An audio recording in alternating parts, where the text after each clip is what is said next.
നമസ്കാരം. കർമ്മ ന്യൂസിലേക്ക് സ്വാഗതം. ബ്രിട്ടനിൽ ഇന്ത്യക്കെതിരെ തീവ്രവാദം. മോദിക്കെതിരെ പ്രതിഷേധിച്ചത് ഇന്ത്യൻ പതാക കത്തിച്ച്. ലോകം മുഴുവനുള്ള ഇന്ത്യക്കാർ റിപ്പബ്ലിക് ദിനാഘോഷം നടത്തുമ്പോഴായിരുന്നു ബ്രിട്ടനിൽ പ്രധാനമന്ത്രി നരേന്ദ്രമോദിക്കെതിരെ ചീത്ത വിളിച്ചും ഭീഷണിപ്പെടുത്തിയുമുള്ള മുദ്രാവാക്യങ്ങളുമായി ഒരുപറ്റം സിഖുകാരും കാശ്മീരികളും ഒത്തുചേർന്നത്.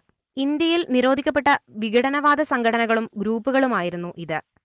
ഇന്ത്യൻ ഹൈക്കമ്മീഷനു മുന്നിൽ വിഘടനവാദി സംഘടനകൾ ഇന്ത്യക്കും നരേന്ദ്രമോദിക്കും എതിരെ പ്രകടനവും പ്രതിഷേധവും നടത്തി. തുടർന്ന് ഇന്ത്യൻ പതാകയും ഭരണഘടനയുടെ ഭാഗങ്ങളും ചുട്ടെരിക്കുകയായിരുന്നു.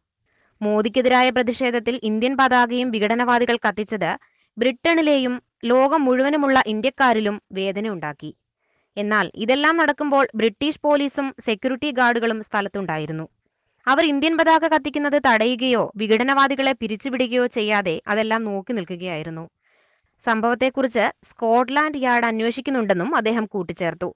അതേസമയം പ്രതിഷേധം നടക്കുന്ന വിവരം ലണ്ടൻ പോലീസ് നേരത്തെ അറിഞ്ഞിരുന്നുവെന്ന് ഇന്ത്യൻ അധികൃതർ ആരോപിച്ചു. സംഭവത്തിൽ ആരെയും അറസ്റ്റ് ചെയ്തിട്ടില്ല. CCTV ദൃശ്യങ്ങൾ ഉണ്ടായിട്ടും ഇന്ത്യൻ പതാകയും മറ്റും കത്തിച്ചവരെ പിടികൂടാൻ പോലീസ് തയ്യാറാവുന്നില്ല. ബ്രിട്ടനിൽ ഇന്ത്യയുടെ ദേശീയ പതാക കത്തിച്ച സംഭവത്തിൽ ബ്രിട്ടീഷ് സർക്കാർ ഖേദം പ്രകടിപ്പിച്ചു. ഇത്തരമൊരു സംഭവമുണ്ടായതിൽ നിരാശയുണ്ട്. അതുകൊണ്ടുണ്ടായ ആശങ്കകളിൽ ഖേദം പ്രകടിപ്പിക്കുന്നു. ബ്രിട്ടൻ യൂറോപ്യൻ യൂണിയൻ വിടാനൊരുങ്ങുന്ന സാഹചര്യത്തിൽ ഇന്ത്യ ഉൾപ്പെടെയുള്ള പ്രധാന ആഗോള ശക്തികളുമായി ബ്രിട്ടൻ കൂടുതൽ മെച്ചപ്പെട്ട ബന്ധം ആഗ്രഹിക്കുന്നുവെന്നും ബ്രിട്ടന്റെ ഫോറിൻ ആൻഡ് കോമൺവെൽത്ത് ഓഫീസ് വക്താവ് പറഞ്ഞു.